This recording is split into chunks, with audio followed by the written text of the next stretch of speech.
This is chapter 14 from my book, It's Not a Boy. And the chapter's called The Lord Mayor. If you remember, I'd been very ill with pneumonia, and I'd been lucky enough to have the wonder drug, as we called it, which was penicillin. And of course, I got better with penicillin, and the doctor said I was very lucky indeed to have that drug. We take it for granted now. But I'd had time off school, and I hadn't been able to get anything on my what I am good at list, so that I could get on in the world and do very well.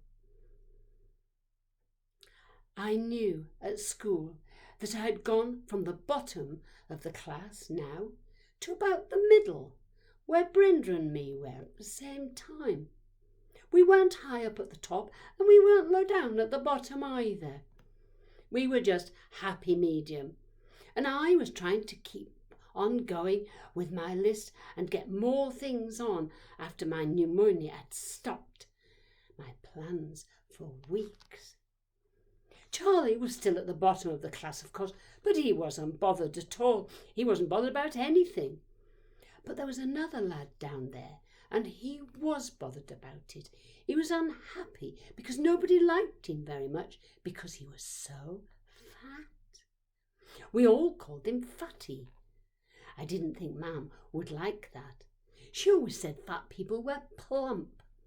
But plumpy didn't sound very good, so I didn't tell Mam. Fatty was so fat that he couldn't get into ordinary boys' trousers, and he had to wear his dad's trousers cut down.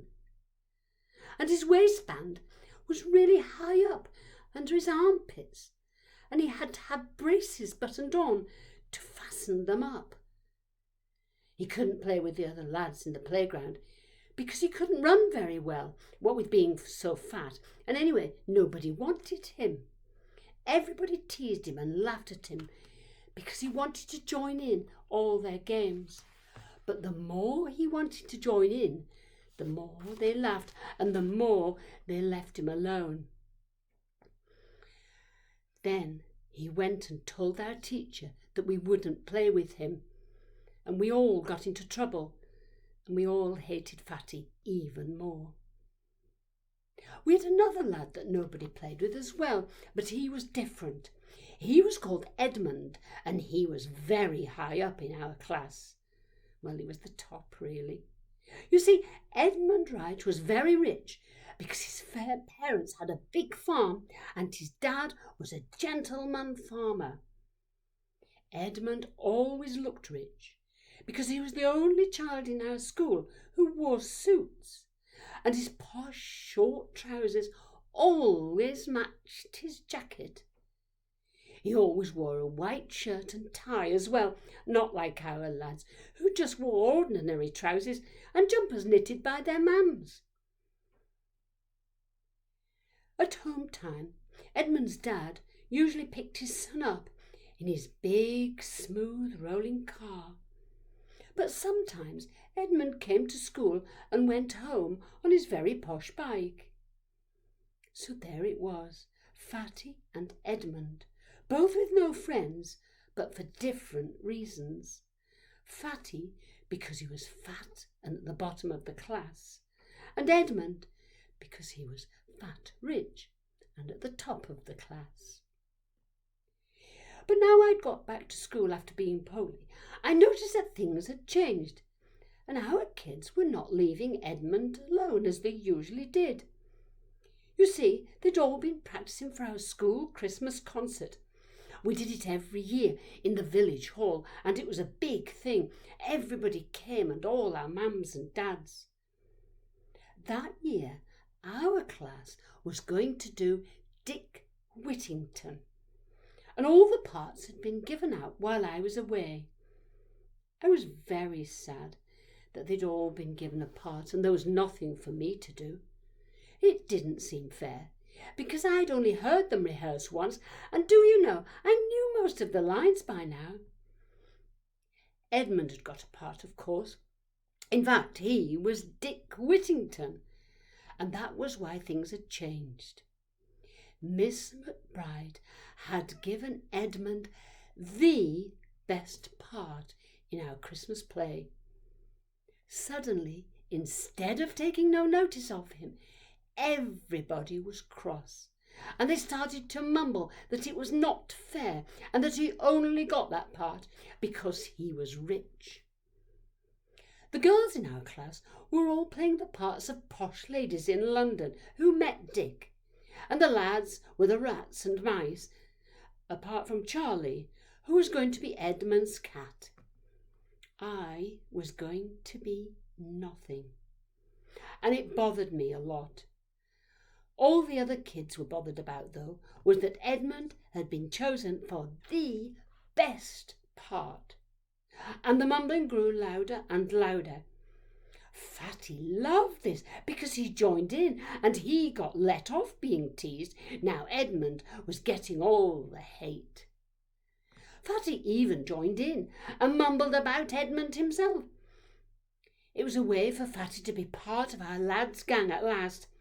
Things just got better and better for him and got worse and worse for Edmund. Fatty went up in the world while Edmund came down. Then one day there was big trouble and Edmund had to take notice. In fact, we all did. Edmund came to school with a bloody nose, and he was dragging his now twisted bike behind him. His mother, Mrs. Wright, was marching along by his side. She strode into our classroom, dangling Fatty by the scruff of his jumper. She was a tall lady, and she must have been very strong, because Fatty was held so high up he could only touch his toes on the ground. His dad's mucky trousers had got torn, and his buttons over his fly were tight across his belly. His fat legs lost all control and just hung helpless. We all gawped in terror. This thug and his gang strung a wire across the road, deliberately unseating my son from his bicycle, and then they left him injured and bleeding on the road, she shouted. We were all stunned into silence. Our teacher, Miss McBride, stood there silently for a moment and then rushed off and came back with our headmaster, Mr. Bantam, in tow. Who are the other evil boys who perpetrated such an act? She looked over at Edmund, who by now was sitting at his desk with his bloody hanky bright red and his nose pouring even more. I demand to know. And then she dropped Fatty, who crumpled to the floor and started to bawl his head off, and slaver came out of his mouth, and muck and bubbles came out of his nose, and he wiped them with his big sleeves, and there were grey streaks across his cheeks. Mrs. Wright carried on staring at us, and I licked my lips and went red, and do you know, I felt as guilty as if I had done it, as if I had put the wire across the road, which of course I hadn't.